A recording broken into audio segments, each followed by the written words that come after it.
तो फिल्म की शुरुआत रेमोना के फार्म हाउस को दिखाते हुए होती है, जहां वो अपनी बेटी और बेटे के साथ रहती है। रेमोना इस टाइम एक वीडियो देख रही थी, जिससे हमें पता चलता है कि रेमोना और उसके हस्बैंड ने बहुत प्यार से ही ये फार्म हाउस बनाया था और इसकी एक एक चीज को मैनेज किया था। रेमोना ये वीडियो देखकर दुखी थी, क्योंकि उसके हस्बैंड की डेथ हो गई थी एक एक्सीडेंट में, जिस एक्सीडेंट में रेमोना की भी टांगे चली गई थी। इस एक्सीडेंट ने रेमोना को मेंटली भी बिल्कुल तोड़ के रख दिया था, यहाँ तक कि वो अब अपने घर और बच्चों पे भी सही से ध्यान नहीं दे पा रही थी, जिसकी वजह से उसके घर के हालात काफी खराब हो चुके थे। यहाँ तक कि घर का सारा छोटा बड़ा काम टेलर करता था। इसके बावजूद भी रेमोना का बिहेवियर इन लोगों के साथ सख्त रहता था। रेमोना रोज उठते ही बस एक चीज कहती है, गिव मी स्ट्रेंथ। जब वो कमरे से बाहर आती है तो देखती है कि टेलर ने ज्यादातर काम तो कर लिया था, लेकिन घर की बहुत सारी चीजें खत्म हो गई थी। घर में लाइट भी चली गई। इन सब बातों के दौरान अचानक से रेमोना नोटिस करती है कि उनके घर के यार्ड में कोई बैठा हुआ था। कोई लेडी थी ये, जो अच्छी तरह ब्लैक कलर के किसी कपड़े से कवर्ड थी। इसे देखकर रेमोना डर गई। उसने अपने दोनों बच्चों को घर के अंदर रहने को कहा और खुद उससे पूछने के लिए गई कि वो यहाँ क्या कर रही है। वो इस लेडी को डराने के लिए ये भी कहती है कि अभी थोड़ी देर में मेरे हस्बैंड आने वाले हैं, अच्छा यही है कि तुम यहाँ से चली जाओ। लेकिन ये लेडी ये कहकर रेमोना को हैरान कर देती है कि तुम्हारे हस्बैंड मर चुके हैं, वो भी एक एक्सीडेंट में, और उसी एक्सीडेंट में तुम्हारी भी ये टांग गई थी। रेमोना को अब उससे डर लगने लगा। वो रेमोना से कहती है, रेमोना आज वो दिन आ गया है जिसके लिए तुम मुझे बुलाती थी, मैं आ गई हूँ। रेमोना जब उसकी बात नहीं समझ पाई तो उसने अपने खून से भरे हुए हाथ दिखा दिए। रेमोना अब तेजी से डरकर अपनी कार की तरफ बढ़ती है, ताकि वो अपनी कार को ऑन करके एटलीस्ट अपने फोन को चार्ज करे और यहाँ पर पुलिस बुला सके। लेकिन अब कार भी स्टार्ट नहीं हो रही थी। डरते हुए रेमोना घर के अंदर आ जाती है तो बच्चे उससे ब्लैक ड्रेस वाली लेडी के बारे में पूछने लगते हैं। वो बच्चों को कुछ भी बताने के बजाय उन्हें डांट कर चुप करवा देती है। बच्चों के सवाल जब खत्म नहीं होते तो रेमोना का गुस्सा एक हद से ज्यादा बढ़ जाता है। वो चीजों को तोड़ने लग जाती है और अपने बच्चों पर भी शाउट करती है, जिसके बाद खड़े होकर वो घर के सभी खिड़कियां दरवाजे लॉक कर देती है। इसके बाद जब वो बैठती है तो उसे अपने टांग के जख्म में दर्द फील होता है। वो देखती है कि वहाँ एक स्टिच निकला हुआ था। रेमोना नोटिस करती है कि वो औरत थोड़ा सा इनके घर के करीब हो गई है। ये देखते हुए वो सोचती है कि वो अपने डॉग चार्ली को घर के अंदर ले आए, लेकिन जब वो बाहर गई तो उसने देखा कि उनका डॉग भी वहाँ नहीं था। लेकिन ये बात उसने बच्चों को नहीं बताई। लेकिन अब इस डर ने उसके गुस्से को और भी ज्यादा भड़का दिया था। वो टेलर को भी एक और मर्तबा डांट देती है, यहाँ तक कि वो अपनी बेटी को थप्पड़ भी लगा देती है, क्योंकि वो बार बार आर उल्टा लिख रही थी। रेमोना को एकदम से अपनी गलती का एहसास भी हो जाता है। इतनी बड़ी गलती नहीं थी उसकी बेटी की जितनी उसने सजा दे दी, इसलिए उसने फौरन अपनी बेटी को गले लगा दिया। और जैसे ही उसने शीशे में देखा तो कुछ अजीब हुआ। उसके हाथ में एक चाकू है जो उसने जल्दी से अपनी बेटी के अंदर स्टैब कर दिया। एकदम से वो होश में आई और उसने देखा कि इस टाइम उसकी गोद में एक पिलो था, लेकिन उसने इस पिलो के अंदर चाकू स्टैब किया था। ये उसके पास किस टाइम में आया, उसे किसने पकड़ाया, कुछ याद नहीं। टेलर जब पीछे अपनी मॉम को देखता है तो और भी ज्यादा परेशान हो जाता है। वो जान गया था कि अब उसकी मॉम तो मेंटली स्टेबल नहीं है, तो इस मुश्किल से उसे निकलने के लिए खुद ही कोई रास्ता तलाश करना पड़ेगा। रेमोना अपनी बेटी को लेकर रूम में चली जाती है और वो चुपके से घर से बाहर निकल जाता है। वो गाड़ी के जरिए अपने साथ वाले फार्म हाउस में जाकर वहाँ से मदद लाना चाहता था, लेकिन कार तो पहले भी नहीं चली थी। कुछ देर में रेमोना भी उसे ढूंढते हुए यहाँ पर आ जाती है और उस पर बहुत ज्यादा गुस्सा होती है। तेजी से वो उसे घर के अंदर भी ले आई थी, लेकिन अब टेलर को भी गुस्सा आ गया था, क्योंकि वो जान गया था कि उनका डॉग चार्ली बाहर नहीं है और रेमोना कुछ उनसे छुपा रही है। टेलर अब अपनी मॉम से कहता है, आपसे कुछ नहीं होगा, मैं ही इसे हैंडल करूंगा। ये कहकर वो गुस्से में एक रूम में चला गया जहाँ पर उसके डैड की चीजें थी, और यहाँ पर उसने एक गन उठा ली। रेमोना उससे आकर लड़ने लगी, ये क्या कर रही हो तुम, उसे वापस रखो। और इनकी बहस के दौरान हमने बाहर ब्लैक लेडी को देखा, वो इनके घर के और करीब आ गई थी। अब टेलर गुस्से में गन लेकर बाहर जाता है और इस ब्लैक लेडी के ऊपर गन तान देता है और उससे कहता है, जल्दी से निकल जाओ मेरी प्रॉपर्टी पे से। औरत टेलर से डरती नहीं बल्कि अपना वेल उठाकर कहती है कि तुम्हारी मॉम ने आज तक तुमसे झूठ बोला है।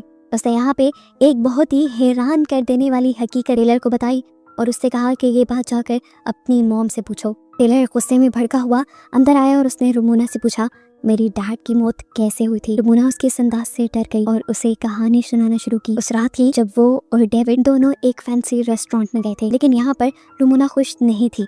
उसे फार्म हाउस में रहने का बिल्कुल मजा नहीं आ रहा था, क्योंकि यहाँ पर बहुत सारे काम करने पड़ते थे। हालांकि यहाँ पर भी डेविड उसी की ख्वाहिश पर शिफ्ट हुआ था। सिटी की 9 to 4 वाली जॉब और उसके बाद घर की लाइफ उसे बोर लगती थी। अब जब सब यहाँ पे आ गए थे, सब यहाँ सेटल हो गए थे, खुश थे, तो एक रेमोना ही नाखुश थी। अब वो यहाँ से भी कहीं और शिफ्ट करना चाहती थी, लेकिन डेविड साफ मना कर देता है, क्योंकि इतनी जल्दी शिफ्टिंग और सबका सेटल होना पॉसिबल ही नहीं। इनकी अच्छी खासी बहस होती है और ये लोग इसके बाद होटल से निकल जाते हैं। दिखाया जाता है कि डेविड नहीं बल्कि उस रात रमोना ही कार ड्राइव कर रही थी। उसे अपने पीछे इसी ब्लैक लेडी का शैडो दिखाई दिया उस रात, जिसकी वजह से उसका ध्यान भटक गया और उनका एक्सीडेंट हो गया। हालांकि उसने तो बच्चों को ये झूठ बोल रखा था कि उस रात गाड़ी डेविड ड्राइव कर रहा था और उसी की वजह से एक्सीडेंट हुआ। टेलर ये हकीकत जानकर बहुत ज्यादा दुखी हो जाता है, टूट जाता है।